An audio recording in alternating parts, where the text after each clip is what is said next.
La création de l'État d'Israël moderne accomplit-elle une prophétie biblique? La création de l'État d'Israël en 1948 est souvent présentée dans certains milieux chrétiens et juifs comme l'accomplissement direct des prophéties bibliques concernant le retour du peuple juif sur sa terre. Selon cette interprétation, la restauration biblique d'Israël serait une étape essentielle du plan prophétique de Dieu pour la fin des temps. Cependant, lorsqu'on examine attentivement l'ensemble des Écritures, cette affirmation se révèle difficile à soutenir. La Bible ne présente pas la formation d'un État moderne comme un accomplissement prophétique. Au contraire, le Nouveau Testament montre que les promesses de Dieu trouvent leur accomplissement en Jésus-Christ et dans le peuple qu'il rassemble par l'Évangile. Plusieurs lectures prophétiques modernes supposent que les promesses faites à Abraham concernant encore aujourd'hui un programme national distinct pour le peuple juif. Pourtant, l'apôtre Paul, un juif zélé pour la loi et converti au christianisme, affirme clairement que les promesses trouvent leur accomplissement en Jésus-Christ. Voici ce qu'il nous dit en Galates 3,16. « Or, c'est à Abraham et à sa descendance que Dieu a fait ses promesses. Il n'est pas dit à ses descendances comme s'il s'agissait de plusieurs lignées.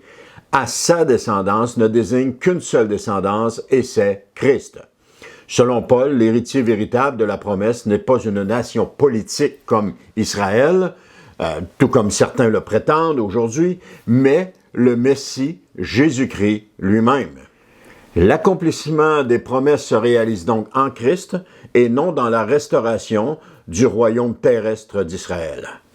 Le Nouveau Testament élargit ensuite cette promesse à tous ceux qui appartiennent à Jésus-Christ.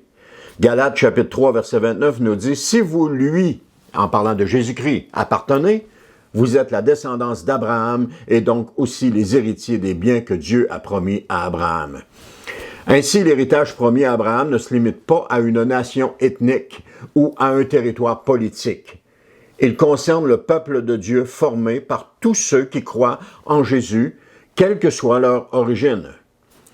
Maintenant, dans les évangiles, Jésus annonce également que le royaume de Dieu ne sera plus lié à une nation particulière lorsqu'il dit en Matthieu 21, 43, « C'est pourquoi je vous le déclare, le royaume de Dieu vous sera enlevé et sera donné à un peuple qui en produira les fruits. » Ici, dans ce passage, Jésus s'adressait aux Juifs de son époque.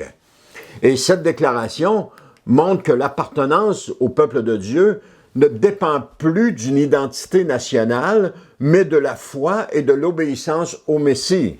C'est pour cette raison qu'en l'an 70, Jérusalem et le Temple ont été détruits. Le Temple, c'était la fin des sacrifices, et Jérusalem détruit, c'était la dispersion des Juifs à travers le monde. Alors, comment peut-on encore croire une affirmation qui est contraire à la parole de Dieu, alors que celle-ci exprime très clairement que c'est Jésus-Christ le centre du plan de Dieu et non la nation géopolitique d'Israël actuelle.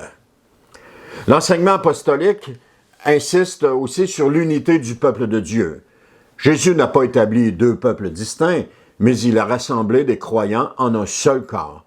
Éphésiens chapitre 2, verset 14 nous dit « Car nous lui devons notre paix. » Il a en effet instauré l'unité entre les Juifs et les non-Juifs et abattu le mur qui les séparait en livrant son corps à la mort. Il a annulé les effets de ce qui faisait d'eux des ennemis, c'est-à-dire de la loi de Moïse, dans ses commandements et ses règles.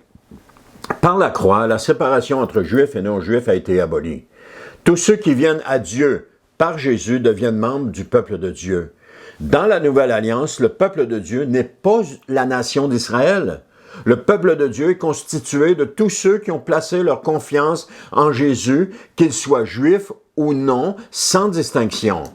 Et là, ce n'est pas moi qui le dis, c'est la parole de Dieu qui le dit. Et lorsqu'on fait une distinction entre l'Église et Israël, on fait donc une séparation que la parole de Dieu ne fait pas. Parce que le peuple de Dieu, dans l'Ancienne Alliance, c'était Israël. Il n'y a pas de doute là-dessus, c'est confirmé dans les Écritures, c'est solide comme du béton ou du roc. Il n'y a pas de doute là-dessus. Mais dans la Nouvelle Alliance, et là, ça, ce n'est pas de la doctrine de la séparation, ou appelez-la comme vous voulez, c'est la vérité de la parole de Dieu. Dans la Nouvelle Alliance, le peuple de Dieu n'est pas constitué d'une nation géopolitique dans une terre ou dans une lignée quelconque. Le peuple de Dieu est constitué de tous ceux qui ont fait de Jésus leur Seigneur et leur Sauveur. Jésus lui-même a clairement affirmé que son royaume n'était pas un royaume politique ou territorial en disant « Mon royaume n'est pas de ce monde ». Dans Jean 18, 36. Cette parole est fondamentale.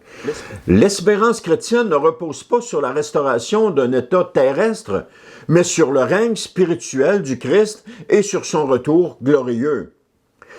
Maintenant, le Nouveau Testament oriente aussi constamment les croyants vers une espérance différente de celle d'un royaume national que le dispensationalisme et le sionisme veulent nous faire croire.